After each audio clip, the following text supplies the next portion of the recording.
Hey guys, what is up? It is Gabby. Welcome to my channel if you're new here, or welcome back if you watched my videos before. So this is actually like my third time filming this video. I just haven't liked the way that it's came out yet. The first time I filmed it, I just didn't seem like happy or whatever, and then the second I went way too fast through the questions. So today I'm sitting down to film a photography Q&A for you guys. A couple weeks ago on Instagram, I put a little question bubble box and asked you guys to ask me questions about my photography, my work, school, and all of that. So I'm finally going to be answering this for you guys.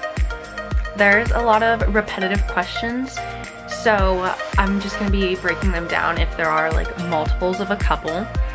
And I'm excited to answer these. There's a bunch that like made me think for a while.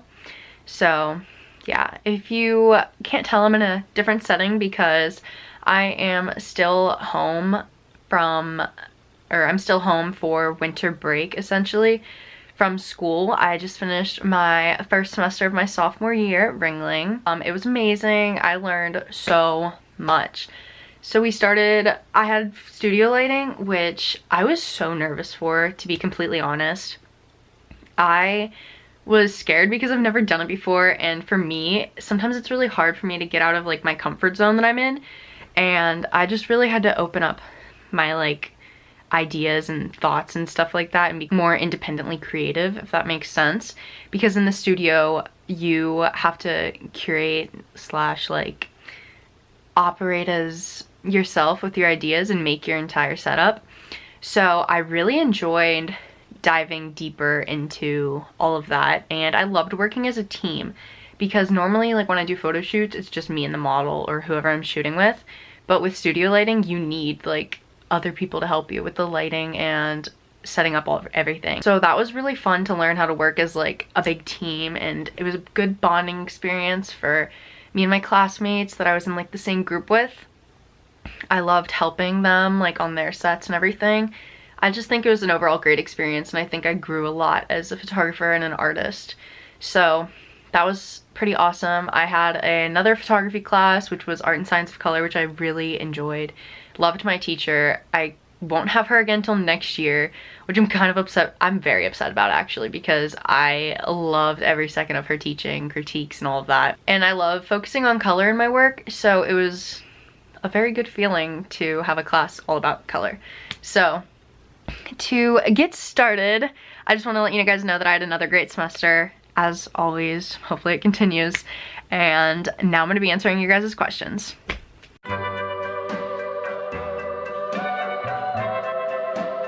So I'm going to start with my favorite question because I think it's interesting and there's like a lot of depth to it.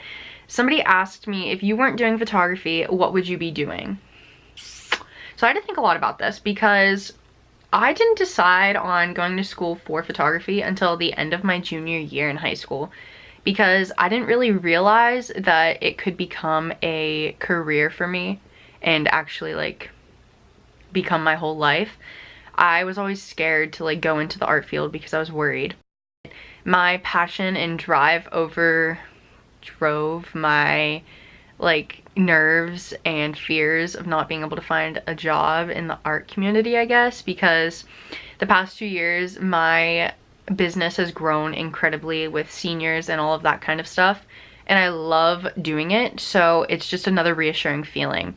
So basically, if I wasn't doing photography, I have a feeling that I would be going to school for teaching. That was like my backup plan for the longest time, and it was like my plan because I wanted to go to school to become an art teacher if I wasn't going to be able to go to art school for photography. So I love children and I love teaching people and connecting and all of that stuff, so I wanted to be an art teacher and like impact somebody, I guess. So that's what I would be doing, but it took me a while to like figure out what I was doing. In high school, I was so lost with all of that. I had no idea what I wanted. I used to cry about it like at least once a week because everybody was going to be like doctors and nurses and all of this amazing stuff, and I just didn't have the confidence in myself or the passion with like that kind of schoolwork. So I was just worried I wasn't going to succeed in that kind of field. So that's why I'm a photographer, and I love it more than life. So that's that. On to another question.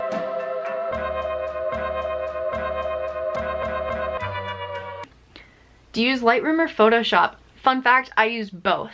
So I use Lightroom for all of my like portrait edits and stuff like that because I've made my own presets and I apply those to my photography. And then I use Photoshop for bigger projects. So when I have to like add something into a photo or correct skin, mainly for projects. I really don't do that too much on clients' work just because I love like the lifestyle, naturalistic photographs. I don't like to really enhance or take away from anybody. So really I just use that for like big projects and stuff that's supposed to be constructed. Put your head on my shoulder. Do you have any tips for making your photos more interesting? I would just give the advice of diving deeper into your creativity because it's really hard to get lost in like copying other people's work or seeing stuff on Pinterest and like Instagram and all of that and wanting to recreate that. I think everybody gets inspired by everybody else. So I don't think inspiration is a bad thing. I find inspiration through other artists all the time. But never copy someone's work deliberately. Like make it your own and like stem from it. Do you know what I mean? So to make it more interesting, I would just brainstorm ideas. I get ideas at the weirdest time. I have like an entire like note section on my phone that if I'm in the shower or driving or laying in bed watching a TV show, anything, I'll just be like, oh my god, what if I did this for a photo shoot? So I'd write that down and just execute that. I also find inspiration through fashion a lot. So whenever I have a shoot or anything, I always ask my models like what their outfits are because that helps for location and all of that stuff. I find it very helpful to know what somebody's wearing and that'll match like what vibe you're going for the photo shoots. So basically to get more interesting photographs, become your own like person, your own artist, unleash your own creativity and do something crazy because the crazier the idea, normally the better the pictures. So that's that. Next would be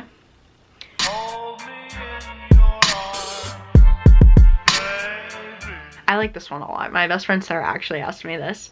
Where do you see yourself 10 years photography wise? I don't know. I know where I'd like to see myself, if that makes sense. So I have a few like dream jobs that I would like to have one day. I would love to shoot a cover photo or even just like a section for Vogue because I love fashion photography. Vogue their photography has seemed to get like more creative and not so traditional anymore. So I think that would be like a great opportunity and it's like every photographer's dream. So hopefully. I also want to work for Billboard Music, like the magazine, because I love music and I love artists and all that stuff. So I think it would be amazing to shoot like photos for music artists and musicians and all of that stuff because I don't know, like it's putting two things that I love together. And I would love to see, I just want to see my work big scaled and on in magazines. Like, oh my gosh, if I could see one of my photos in Times Square or on a giant billboard or in stores that I shop at, like for clothing and stuff, I would have a heart attack, I think. I would die. I would literally be smiling for 10 years straight.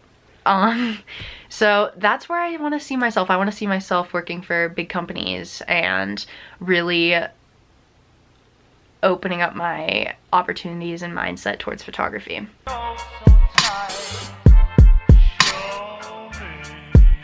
What camera do you use? Okay, so I get this question like every day. I swear to God, my messages are full of what camera do you use and all that stuff. So I use a Nikon D750. It's full frame. I love it. It's my baby. I've had it for 2 years now and I don't ever want to get rid of it, honestly. I love her. She's my best friend. I use two main lenses that I'm like my go-to. The 50mm Nikon lens I used for like 3 years straight. Like that's all I used. And if you go on my Instagram, mainly everything that's on there was shot with my 50mm except for my most recent stuff. I just bought myself a new lens for Christmas. I bought a Sigma Art 35mm 1.4, which I have been wanting for so long. So I'm very proud of myself for buying myself a nice Christmas gift and using it all the time now. It's like my go-to baby now. So that's what setup I use. So where do you hope to see yourself after you graduate? After I graduate, I don't really exactly, like, I don't know yet because we have to do an internship next year. So I think depending on what I do my internship in, if I like it or not, I will follow that route. I have a feeling that for a year after college, if I don't find a job, automatically I will continue to do senior portraits, which I'm fine with. I love doing seniors. So, but ideally magazines, clothing companies, and all that stuff.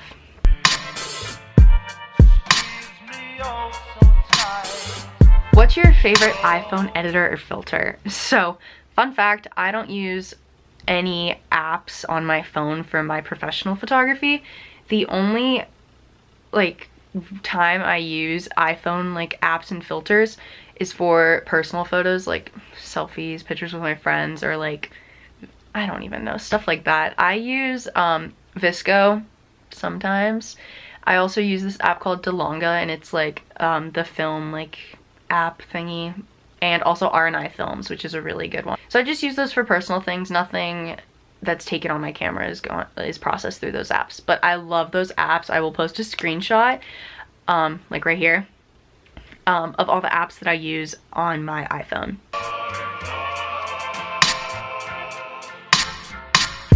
Okay, somebody asked me, how did you pick up photography? Fun fact, I was really sad my junior year. I just was not in like a good mindset or a happy place. And anytime that I've gone through something hard in my life, I always fall back to art in some way, if it's writing or drawing or anything like that. I've always fallen to art. So my summer of my junior year, like I was a sophomore going into my junior year, my mom, we still have it, but we never use it because she just uses my camera now when we have family stuff. We had like a family camera. I'm sure everybody has one. It was like a Sony something. It wasn't like, you couldn't even change the lenses on it. I just was on Pinterest and got inspired by like a couple people at my school who took photos. And I was like, you know what, that could be really awesome. Like, I should try it. And I remember I picked my little sister and I was like, okay, let's go take photos. Like, let's do a photo shoot. And she was like, oh, okay, whatever. So we did it, and the photos were god awful, like terrible. But out of that experience, I gained a love and passion and fire like in my soul for something that I've never felt before. I was so excited to create and make art and take photographs. I literally didn't put down the camera for so long after that. Like, I became determined to do something with it. I fell in love harder than ever before. So my hardship that I was going through really brought that out for me, and I'm thankful for it because I have grown so much as a person and an artist, and since, what is that, like 4 or 5 years now? And without that, I probably wouldn't be here taking photos. I'd probably be at like a normal college. So I'm very happy that hard times brought me a passion and love for something that I never knew would happen.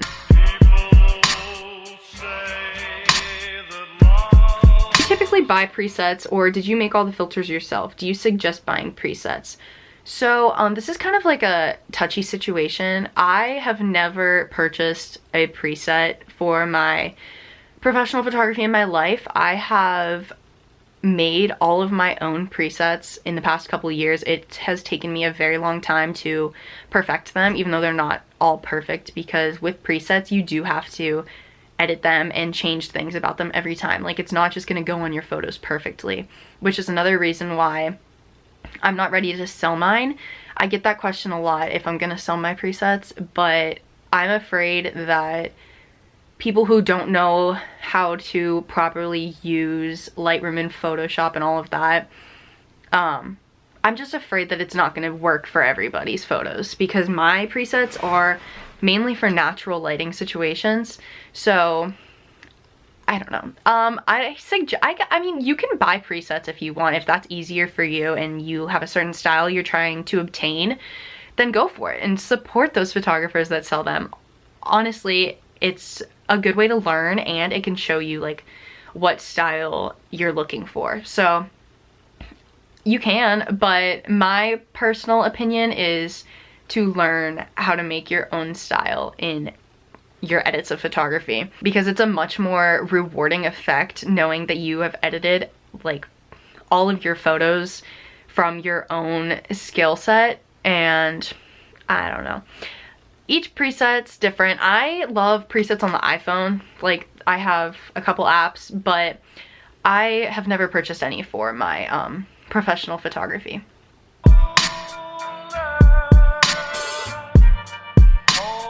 What camera did you start off with? I started with a Nikon D3300.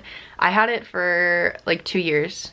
I loved it. I learned it like the back of my hand, and I upgraded to full frame once I was going into college.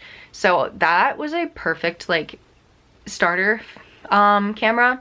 It came with a kit lens and all of that stuff, which was awesome to learn on, and then I just upgraded the more that I learned.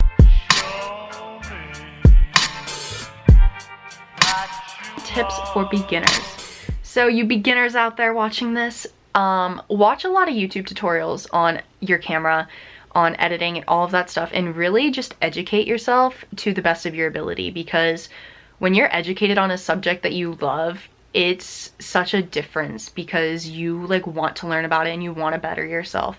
So for beginners, never stop taking pictures. Like, always be taking photos. Like, never stop shooting, because then you'll never lose passion and you will always like have inspiration and growth, like continuing to become amazing, which is such a rewarding feeling, like watching your photography improve. So never stop shooting, never give up, and think out of the box. Just do something that you've never seen before.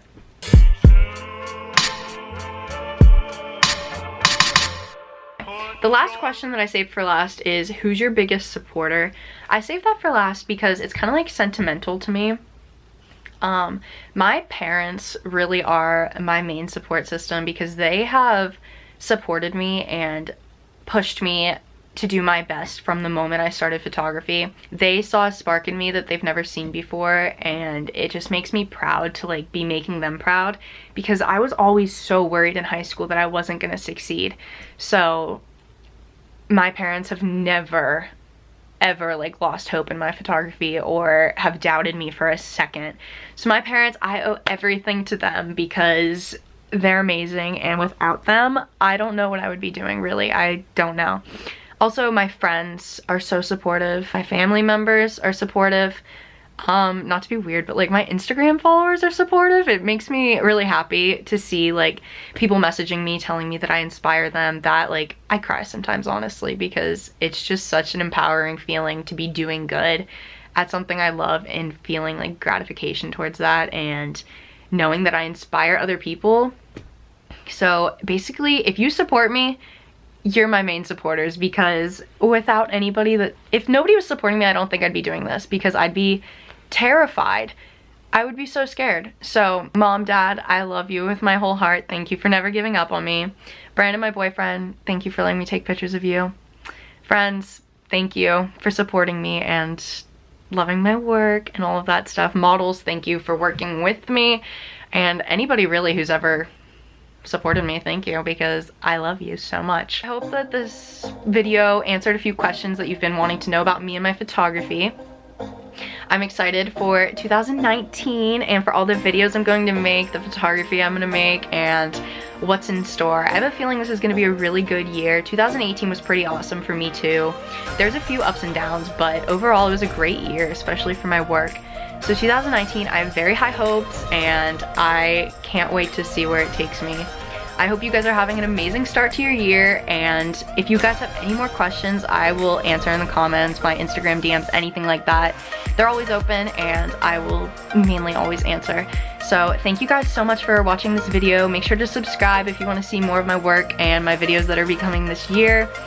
Follow me on Instagram and all of that good stuff for all of my content. I love you guys. Thank you so much. I hope you have a fantastic day, a fantastic night, whatever you're doing. I hope it's wonderful. Have a wonderful day, guys. Thank you so much for watching.